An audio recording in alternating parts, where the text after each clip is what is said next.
Hello everyone, today's video is regarding our DIY tortoise enclosure video part 3. Before I get into this video and this enclosure could have not come to fruition without giving thanks to Michael T and Kevin Minto. Michael T runs Shelled Friends. He raises and breeds turtles and tortoises that are available to the public on his website shelledfriends.com. And the next person is Kevin Minto. He uploaded a video to the TurtleRoom, which I'll put the link down below as well, and it was a video regarding his Aldabra tortoises, and his enclosure was very awe-inspiring. It was so beautiful, so well thought out, and he did it like how I would do it, like in a DIY sense. It's perfect for the animals, but it doesn't hurt your wallet. Aesthetically, it's also pretty pleasing to look at, but more than anything, it's very, very functional, and it keeps the animals very healthy. And that's what we like to do here at Project Turtle as well. And I just wanted to give him a quick thanks, because without his video, I probably would have made my tortoise enclosure like everyone else. Just one substrate, two-dimensional, where it's just flat and no climbing, no enrichment, no anything. It just looks boring. It looks plain. And I would like to give thanks for his video. So let's get to our video, but before I do, please go ahead and click that like and subscribe button, and make sure you click that bell notification so you know when I upload more videos like this. So let's get to it. So within my tortoise enclosure, I wanted to do something similar Kevin Minto did, and right around in the 3-minute mark, there is that outdoor enclosure video that he starts. And within his outdoor enclosure, he puts these gigantic boulders in his Aldabra tortoise enclosure to make sure that the tortoises are exercising, and gives them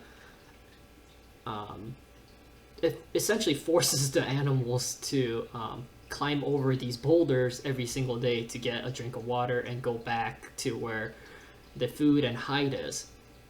And I love that idea because it essentially makes the tortoise exercise, which is really good for them. A lot of tortoises become obese, or their claws get really long, or they're just bored of their sedentary lifestyle because they have nothing to climb. And I did not want my baby tortoises to be bored. I did not want them to get lethargic, get fat. No, there's nothing wrong with that, by the way. It's just nobody wants an obese tortoise, right, guys? For health reasons, obviously. So with that in mind, I decided to copy Kevin Minto's video, where he puts these boulders and essentially forces the tortoises to climb back and forth. And I try to do that in this enclosure, which is just a 50-gallon Sterilite.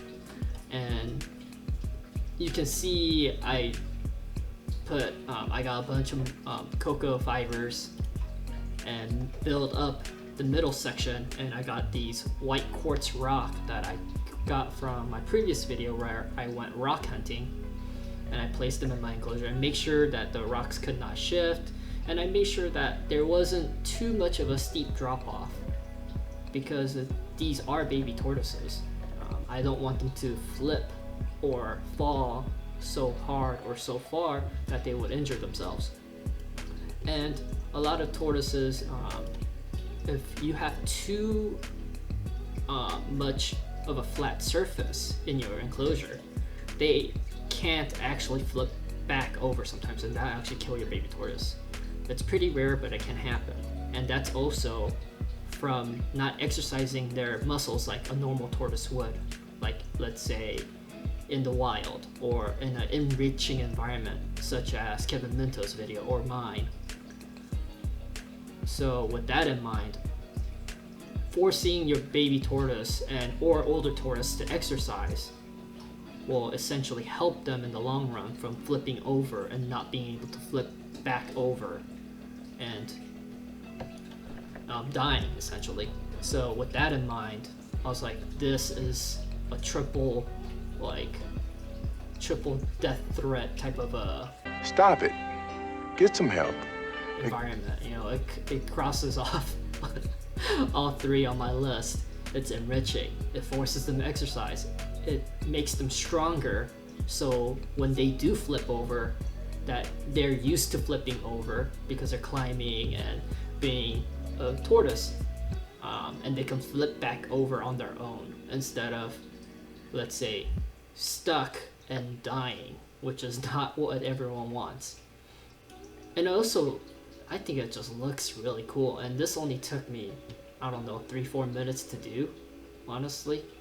I got some rocks, I cleaned those rocks, sterilized those rocks, I got the cocoa fibers, I put some water in it, I drained the water out of it, put it in the enclosure, built the mount up. I got some sphagnum moss, rehydrated them, put them in the enclosure. And I made essentially a dome area with the other hide to give them a really nice wet humid spot if they felt like they are not getting enough humidity. I'm in California. It is very dry here, guys. So that's pretty much this video. If your tortoises are bored, if your tortoises are, I don't know, you got a boring enclosure, you got that basic enclosure, you know what I'm talking about. Do what I did.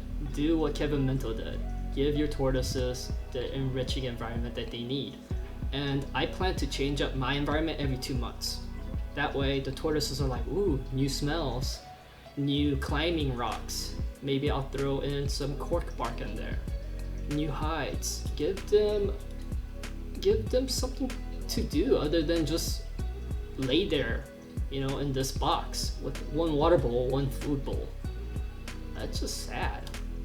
Like, as soon as I put new items in there, the tortoises will run up to it, they'll sniff it, they'll try to bite it, and that's what baby tortoises and tortoises should do. They should nibble on things. They should wear their beaks down. They should use their claws and wear them down by climbing. So I hope you guys got an idea what to do with your tortoise enclosures like I did, and thank you so much for watching this video. Till next time, thank you.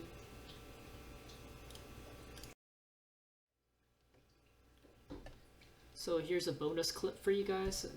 These are my tortoises 1 month since I got them, and here's a tortoise that happened to fall over and it's flipped onto its back while he was eating. And you can see in this video, it took him less than, I would say, 40 seconds for him to flip back over.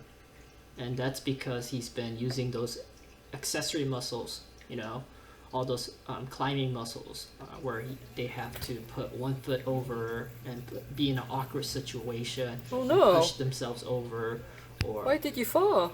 Use one foot in a weird angle and push off just that one foot to essentially climb over some of these rocks.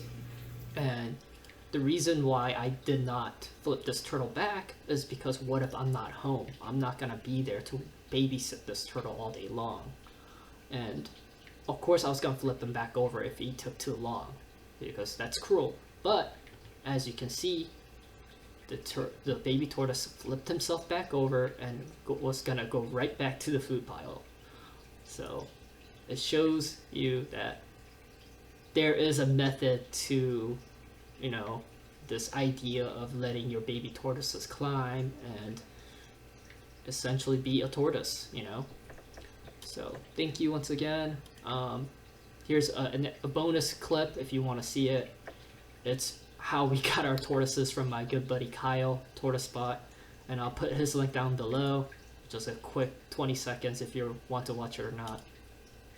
Thank you. Hey, what's up guys? Project Turtle here with my girlfriend Janessa. We are gonna pick up some tortoises today, and we are visiting a local breeder here, and he's actually really cool. We're going to be trading our North American wood turtles for these leopard tortoises, and it should be a pretty fun video. So these are our new tortoises, guys. I'm super happy. how well these guys are. We'll hold you guys over for a while. Actually, but if you need more, let me know. Oh, no, it's okay. If I do, I'll probably just buy some from you. No, North American. Yeah. They are super Friendly. Yeah. You can pet them on their head Love usually at least people. once or twice before they kind of get spooked. Oh yeah, they're super. And then as soon as they see you, they're like, hey, what's up? Yeah. They look at you like, you got food? These guys are really friendly for the size, Maybe, like, yeah. for the size they are. Yeah. But of course they're gonna get a little bit more timid.